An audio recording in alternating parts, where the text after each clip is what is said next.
আজি এটা খেল খেলিব ওলাইছোঁ। খেলটো আপোনালোকক আগতে কৈ দিছোঁ। ইয়াৰ আগত এটা মই প্ৰশ্ন কৰিছিলোঁ, মানে প্ৰশ্ন এটা দিছিলোঁ।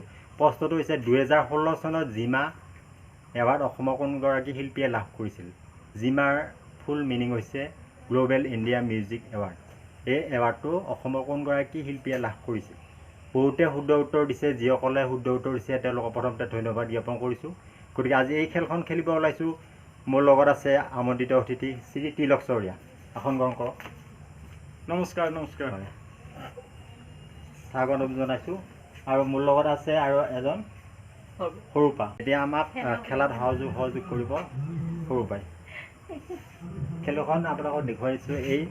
এইটো আপোনালোকে টেমাটো দেখিছে। ইয়াতে আপোনাৰ যিসকলে শুদ্ধ উত্তৰ দিছে তেওঁলোকৰ কুপন নম্বৰবোৰ ইয়াত নোচোৱাকৈ কুপন এটা লৈ লওক।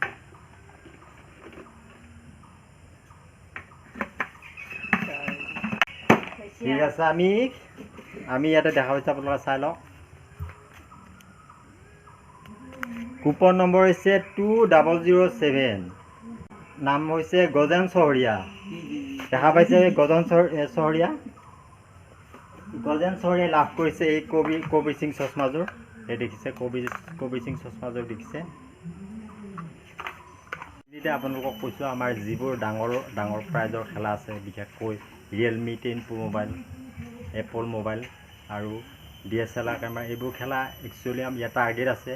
টাৰ্গেট আপোনালোকে গম পায় নিশ্চয়। ৰিয়েলমি 10 Pro মোবাইলটোৰ দাম হৈছে 22,000 টকা আৰু DSLR কেমেৰাটোৰ দাম আপোনালোকে গম পায় 70-80,000 টকা।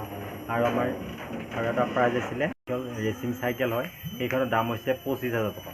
গতিকে আমি টোটেল আমি যিবোৰ প্ৰাইজ আনিব যাম, আমি মোটামুটি 2.5 লাখ মান টকা লাগিব। গতিকে 2.5 লাখ টকা ক'ৰ পৰা আহিব? 2.5 লাখ টকা আপোনালোকে দিব কেনেকৈ? আপোনালোকে মোৰ ইউটিউব চেনেলটো ছাবস্ক্ৰাইব কৰক, যিমান পাৰে লাইক কৰক, কমেণ্ট কৰক আৰু ভিডিঅ'বোৰ শ্বেয়াৰ কৰক, যাতে মই খেলবোৰ সোনকালে পাতিব পাৰোঁ। আপোনালোকে দেখা পাইছে গজেন চহৰীয়া তেওঁ শুদ্ধ উত্তৰ দিছিলে, আৰু যিসকলে শুদ্ধ উত্তৰ দিছে তেওঁলোকৰ ভিতৰত এখন ভাগ্যৰ খেল হৈছিল, আৰু তেওঁ গজেন চহৰীয়া লাভ কৰিছে এই চশমাযোৰ। কবিৰ সিং চশমা হয়। নমস্কাৰ, মোৰ নাম শ্ৰী গজেন চহৰীয়া, ঘৰ হাউলি চুকা, সৰু ঠেকেৰাবাৰী। মই শুদ্ধ উত্তৰটো দিছিলোঁ, মই দিয়াৰ কাৰণে এইটো মানে প্ৰাইজটো পাই গৈছোঁ। লাভ কৰিছে। চেনেলটো ছাবস্ক্ৰাইব কৰিবি খালি কি